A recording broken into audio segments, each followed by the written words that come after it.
خبروں کے سلسلے کو آگے بڑھاتے ہوئے خبر شامل کرتے ہیں بلوچستان کے ضلع پنجگور سے الرافع فاؤنڈیشن بلوچستان کی جانب سے ماہ سیام کے دوران روزہ داروں کے لیے افطاری دسترخوان کا سلسلہ جاری ہے۔ فاؤنڈیشن کے تحت روزانہ پنجگور کے مختلف علاقوں میں 1000 کے قریب روزہ داروں کو افطاری کرائی جاتی ہے۔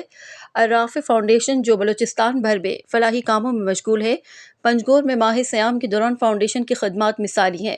پورے ماہ سیام میں غریب و نادر افراد کے لیے افطاری دسترخوان لگانے کے ساتھ مساجد، مدارس اور اسپتالوں میں بھی الرافع فاؤنڈیشن کی جانب سے بھرپور مدد اور معاونت کی جاتی ہے اور فاؤنڈیشن کے تحت غریب، بے سہارا اور دور دراز کے علاقوں کے مکینوں کو پانی کے بور، سمرسیبل اور ٹنکیاں بھی مہیا کی جاتی ہیں۔ اس کے علاوہ غریب اور نادار لوگوں کو عید قرباں کے مواقع پر قربانی کے جانور بھی دیے جاتے ہیں۔